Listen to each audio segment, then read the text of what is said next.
Get ready to be swept away by the magic of North Wales. In this new series, we visit some of the charming towns and villages, historic wonders and breathtaking vistas that you won't want to miss if you come to Wales.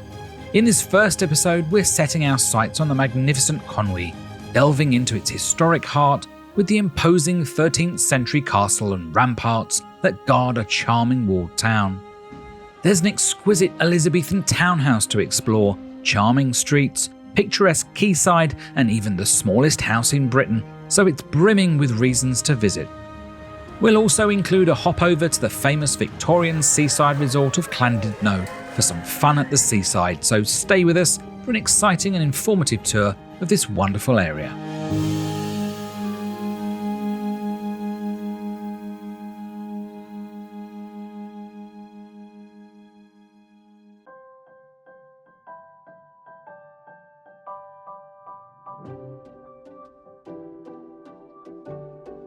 Wales, or Cymru in Welsh, is a country to the west of England and part of Great Britain, known for its rugged coastline, mountainous national parks, distinctive Welsh language and Celtic culture. We'll be concentrating on North Wales in this series, and today Conwy on the northwest coast.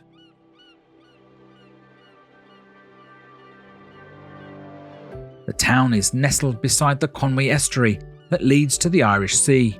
Cocooned within the ancient town walls, its setting is a delightful blend of natural beauty and historical significance, offering something for everyone.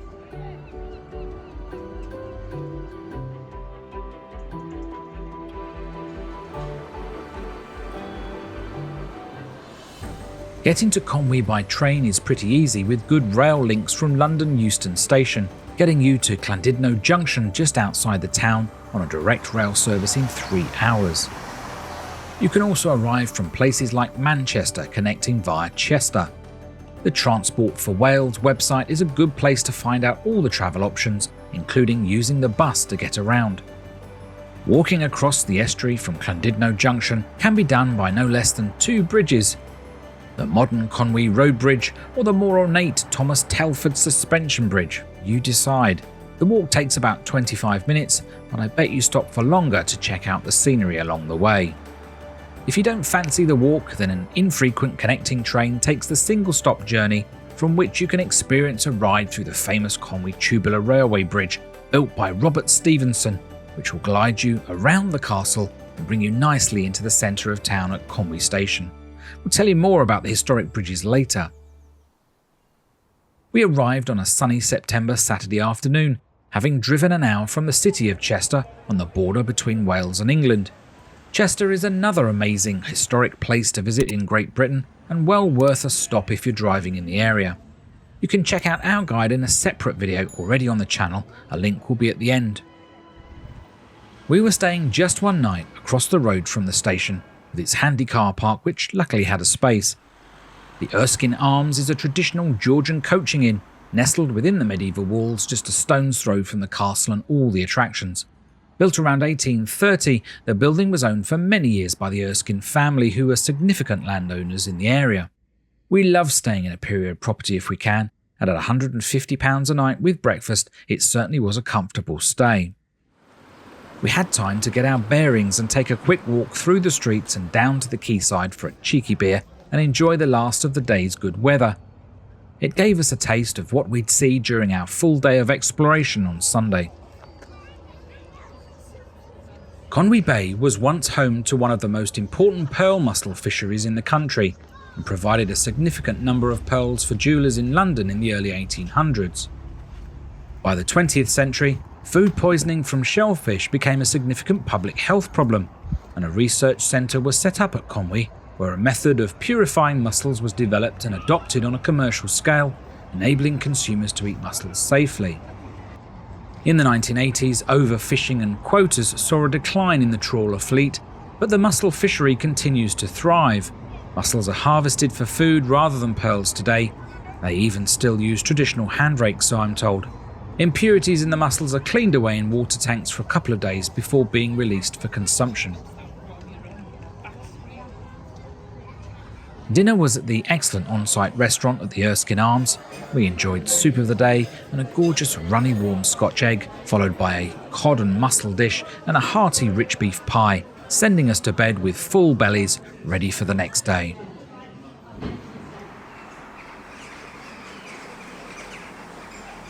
The following morning was sadly grey, but we ventured out to walk to the castle for opening time. This stretch of Rose Hill Street is one of 6 places where you can climb up onto the town walls. It's a great way to get some height and see the surrounding area.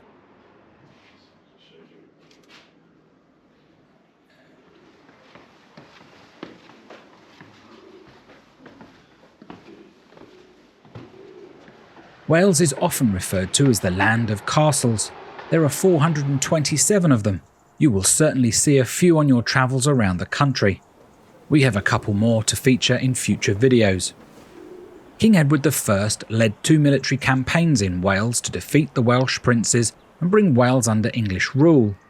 Having subdued the Welsh, Edward needed to defend his new land by building a chain of castles along the North Wales coast, with Conwy being one of them. He visited the area and decided the location was a perfect defensive position for a castle and a new walled settlement. At the time, a Cistercian abbey was already here. The medieval Welsh ruler Llewellyn the Great helped the monks establish this with land rights at Conwy in 1190. The church tower and clock in the distance was the abbey church, and all that physically remains of Aberconwy Abbey. It is still used as the parish church today, St Mary's Church. When he died, Llewellyn the Great was buried here, but his remains were later moved to Llanrwst.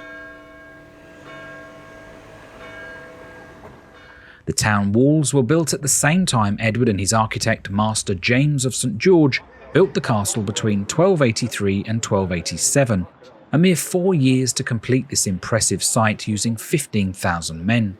The English invaders were inside the walls, the Welsh vanquished outside. In the background, the mountains of the northern edge of Snowdonia National Park appear. The national park is now known by its Welsh name, Estuary.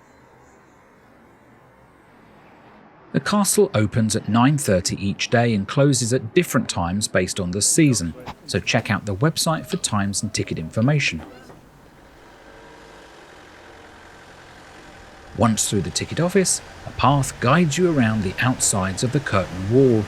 If you look closely, you can still see the remains of a white limestone render, as this castle was once completely white, a beacon of power and supremacy for would-be invaders.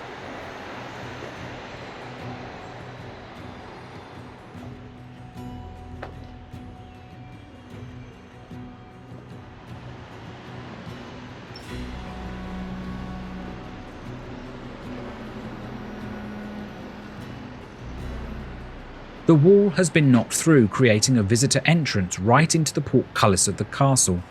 The original main entrance was a steep ramp up from where the roundabout is positioned.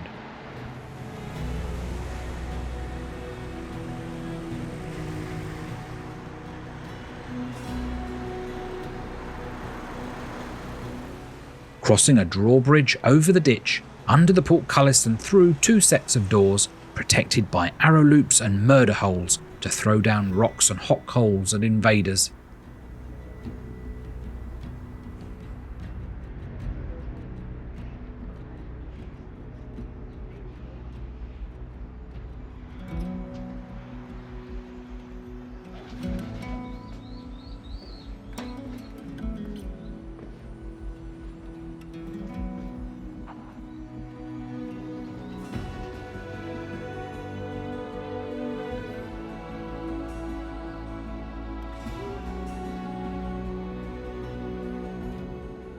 From the towers, you can see why this was an excellent location to build. Visibility is uninterrupted for miles around. At 15 metres above sea level on a rocky outcrop, and with water at one time bordering 3 sides, it provided a great deal of protection, along with access via land and sea. 8 towers, multiple gatehouses, and arrow slits make it a formidable fortress.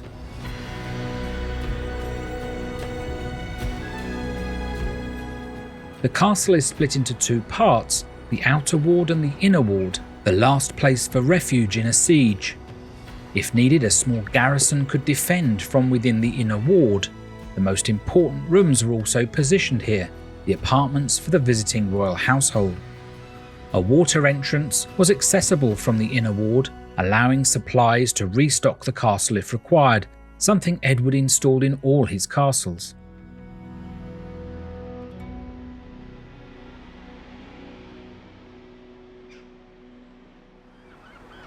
The overall objective of a castle is to deter its enemies, but less than 10 years after its completion, the Welsh rebelled and King Edward found himself under siege at Conwy. In September 1294, Madog ap Llewellyn, a nobleman from Anglesey, mustered a Welsh army, believing they could capture the castles built by the English and win back the independence stolen by Edward. Troops marched on Carnarvon, Harlech and Conwy Castle, quickly taking Carnarvon, which wasn't quite finished. Edward led an army to Wales to bolster his defences, but an ambush meant he had to retreat inside Conwy Castle. A harsh winter storm flooded the river, and Edward would find himself cut off from many of his troops, under attack and unable to resupply from the river. Things were looking dire for Edward. They held out until February, by which time a boat coming from his empire in Ireland managed to navigate the river and dock at the castle. The river receded, and his troops could finally come to his rescue. With the Welsh overwhelmed, they abandoned the siege. Edward was able to take back Carnarvon and halt the offensive of Harlech, quashing any dreams of the lands returning to the Welsh.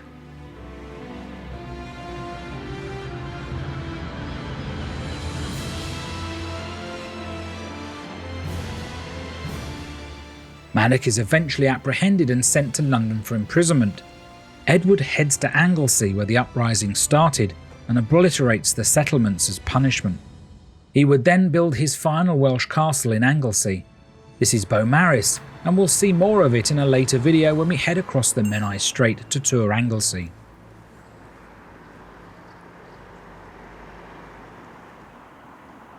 We can view all three of the bridges that cross the Conwy estuary. The suspension bridge in the middle was one of the first of its kind in the world to carry road traffic.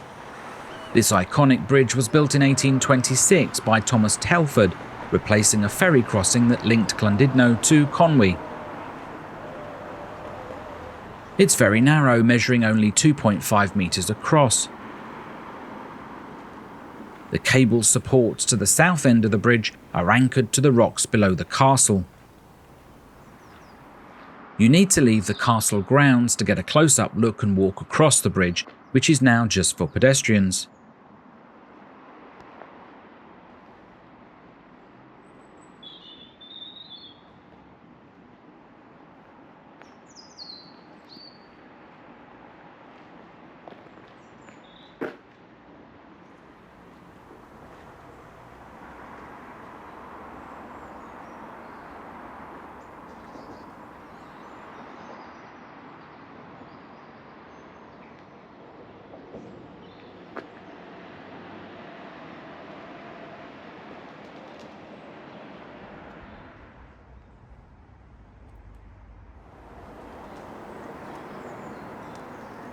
In 1948, the road bridge opened to replace Telford Suspension Bridge, which could no longer handle the weight of traffic.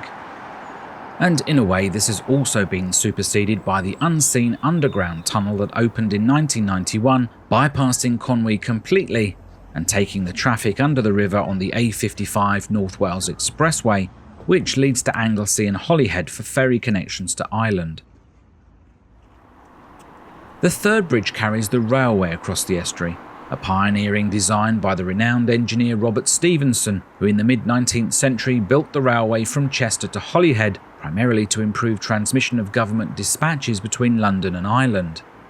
He and others worked out that to support a train, the big tubes would need reinforcement by rows of small tubes along the top and bottom, making it incredibly strong and blueprinting a process of countless box girder bridges worldwide. The tubes were constructed on the shore, floated into position on pontoons, and jacked up to the correct position. The first tube was completed in 1848, and Stevenson himself rode the first locomotive to cross on the 18th of April that same year. The second tube was in place by January 1849. Masonry piers at each end were designed to make the tubes more aesthetically pleasing and in keeping with the castle. Stevenson went on to build 3 other bridges with the same principles, but this is the only one that now survives.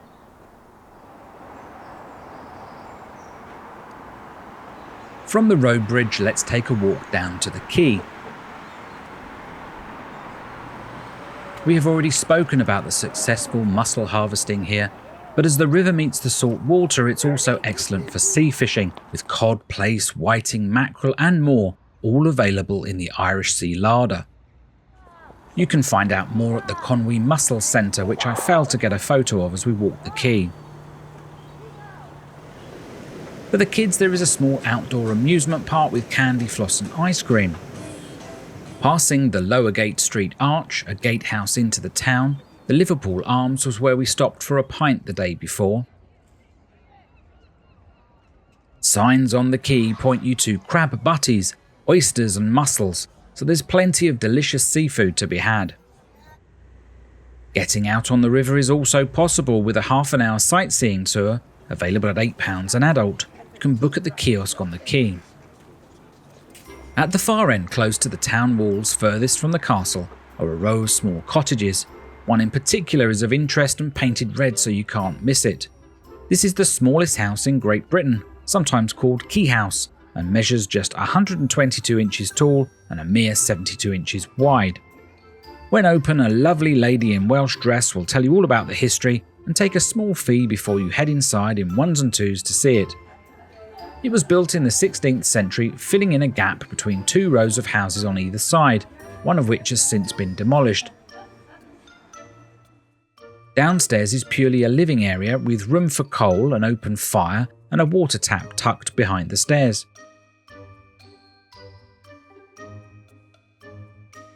Upstairs, which can only be seen from a stepladder, has a single bed, another fireplace, room for a small amount of storage and a washing basin. It was occupied by tenants right up until the year 1900. Even a couple managed to live here. The last tenant that shared the same name as the owner, coincidentally, was Robert Jones, a 6'3" fisherman. In 1900, the local authorities deemed the home unfit for habitation, and Jones was forced to leave. In a bid to save the property, Robert Jones, the owner, embarked on a campaign to see if it was the smallest house in the country, and his hard work paid off when in 1920 the Guinness Book of Records recorded it as such. Descendants of Robert Jones maintained the ownership, eventually turning it into a delightful tourist attraction it is today.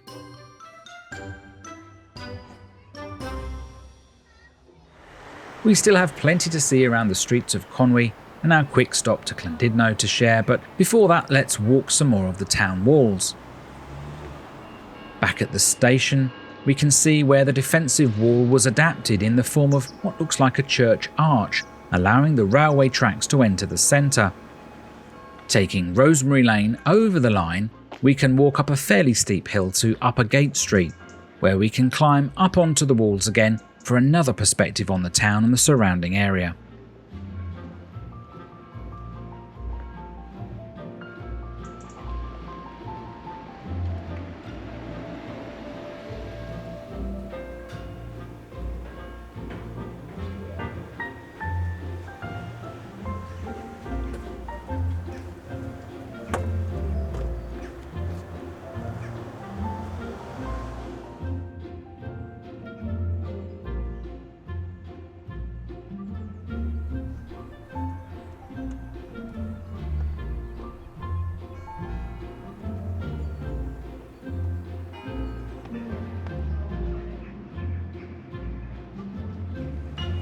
A statue of Llewellyn the Great guards Lancaster Square at the top of the High Street. The Grade 1 listed building behind was the local police station for 162 years until it relocated in May 2022. The High Street slopes down towards Lower Gate Street on the quay, and here you will find a unique mix of shops to delight and entice you. Everything from artisan stores and chocolatiers to trendy boutiques and galleries.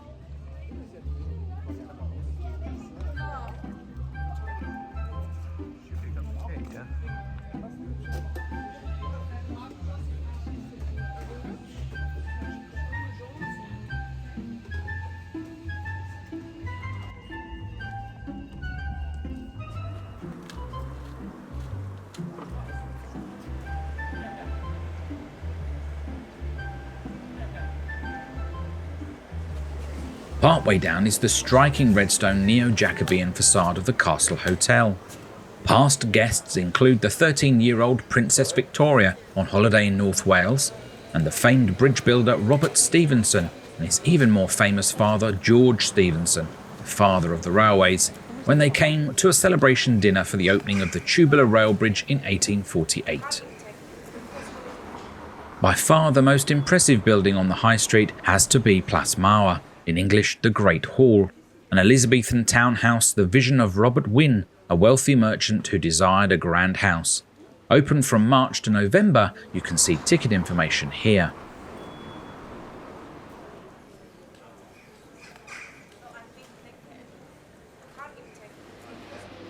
You enter from the gatehouse and through the lower courtyard. The main entrance is tucked away in a side street.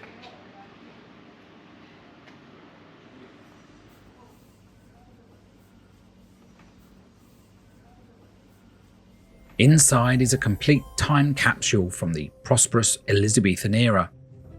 Fabulously wealthy merchants flaunted their riches through grand mansions, opulent furnishings and extravagant feasts. Robert Wynne, the ambitious third son of a local landowner, yearned to partake in this lavish lifestyle. Seeking adventure and influence, he served Tudor diplomats and witnessed the opulence of Europe's royal courts. With his fortune secured, he purchased a Conwy mansion for £200, transforming it between 1576 and 1585, mimicking the grandeur he'd witnessed abroad. You see his initials all over the property, most prominently here over the fireplace in the hall. The plasterwork was repainted to look as it might have.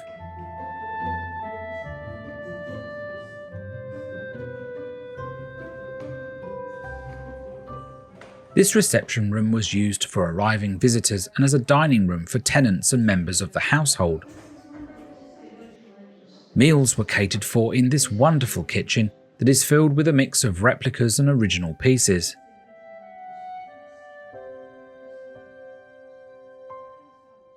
Imagine the heat and the smells coming from the open fire as the large joints of meat were hand-turned and cooked.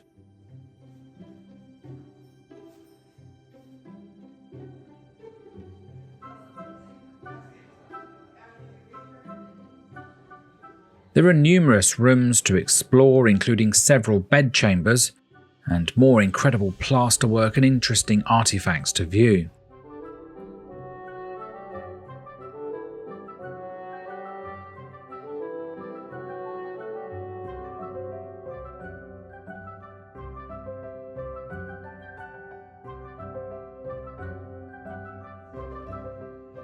This is the Great Chamber, the hub of the house, a space for large feasts and entertaining guests.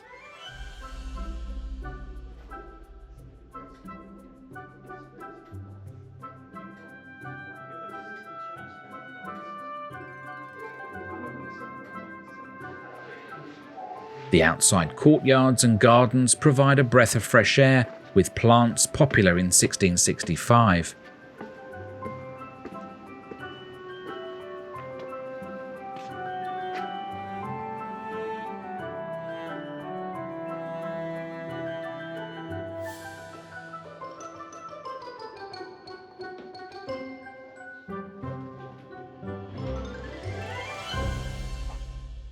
Our favourite part was climbing up the narrow tower steps, which allows us to open small windows and look out over Conwy and many of the places we have walked today.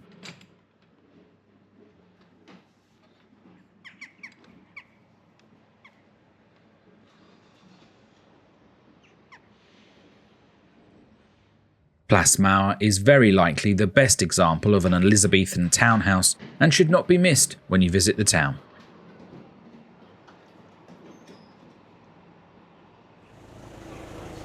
Further down the High Street we arrive at a junction with Berry Street and Castle Street. On the corner is an example of a medieval merchant's house, Aberconwy House. There is 600 years of history in these walls. It has previously been a hotel and then a museum, but was closed when we visited. I understand it's now reopened as a second-hand bookshop. Walking along Castle Street, you'll find many more shops to explore, particularly if you want a sweet treat. A couple of fish and chip shops and a few pubs if you want a drink.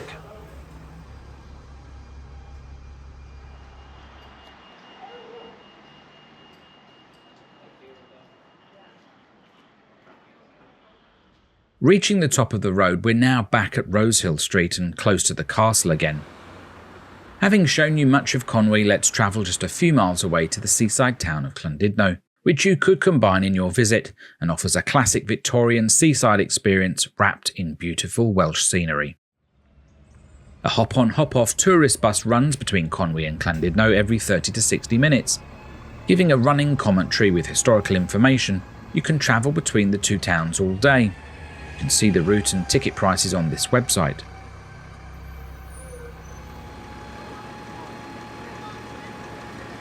If you'd rather just take a local bus, which is about 20 minutes, you can catch them from the station or here on Castle Street.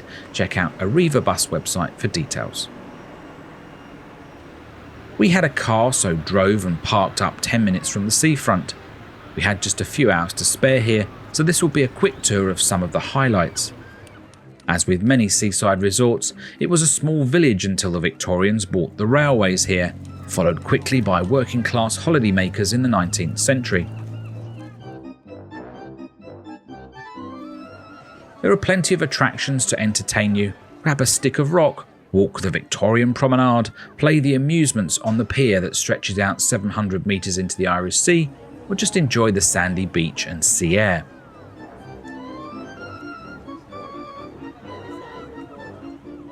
The whole area is dominated by the 200-metre tall Great Orme, a spectacular limestone headland to the northwest of the town. There are some great walking trails in this area, or if you're short on time as we were, you can climb aboard the cable car that will whisk you to the top. It does come at a price, mind you, and £13 each return was a little steep. It's also cash only, so don't get caught out as it's a long walk back to town to get to the cash point. Be prepared for some jolts and swinging of the car on the way up. The ride takes about 10 minutes and will climb 679 feet above sea level.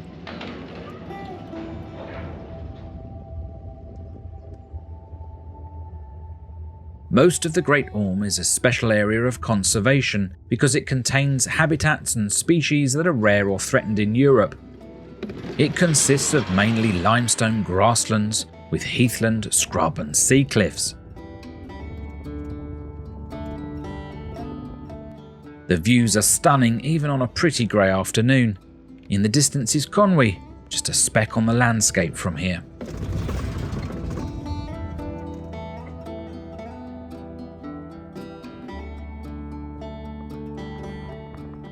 You will notice the Great Orme Victorian tramway that runs from the foot of the Great Orme to the summit between March and November. It runs through the streets looking a bit like something out of San Francisco as it climbs the streets. We would have liked to have ridden up on it, but it wasn't running during our trip for some reason. Humans have inhabited the Great Orme for thousands of years. It boasts Bronze Age copper mines, Iron Age remains, and an ancient church. The area is a haven for wildlife. Look out for the wild Kashmiri goats, rare butterflies, and a variety of seabirds.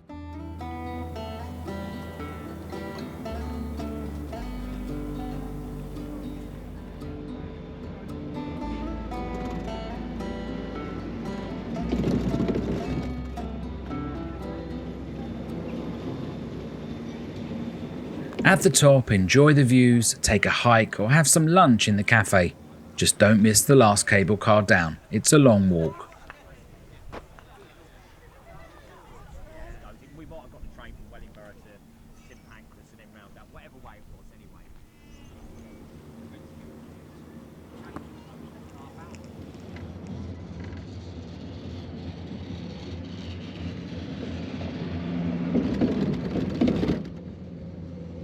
Another way to see the Great Orme is to take the scenic Marine Drive coastal route by car or bicycle, a winding 4-mile road offering majestic views of the Irish Sea. As we were leaving Llandudno, we thought we would go via this route. It's a toll road and costs £4.50 for a car. That includes parking at the top, and you see the views that we've already shown you. Cyclists go free.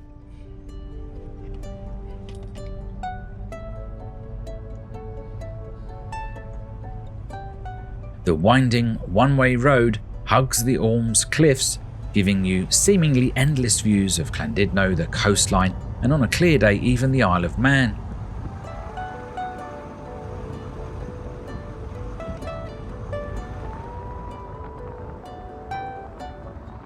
It's also worth noting that the hop-on and off bus does do part of this route if you've purchased the bus ticket we mentioned earlier.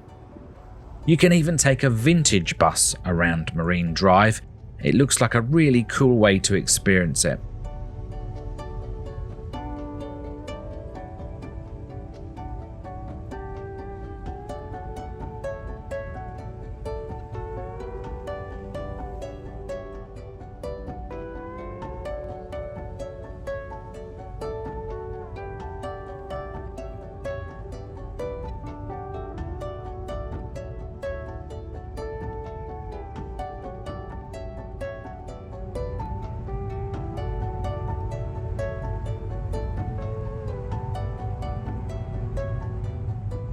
Let's look ahead at what's to come next time in North Wales. Nestled deep within the breathtaking landscapes of Snowdonia National Park lies the dreamy village of Bethgelert, a place where rugged mountains meet quaint Welsh charm. It is undoubtedly one of the loveliest villages in Eryri. This picturesque stone-built village was an ideal base for us to explore all the classic sites and beauty spots, and we'll be staying here for much of our trip. Join us as we unveil Bethgelert's magic. We'll wander through its charming streets, delve into its captivating history, and embark on scenic hikes around the area. We can't wait to show you around.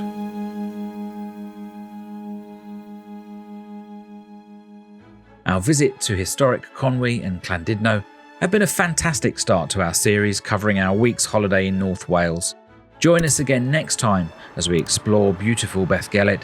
Subscribe now so you don't miss the next episode. We hope the guides have given you great inspiration of what there is on offer in this area. Thanks for watching the Memory Seekers, and see you next time.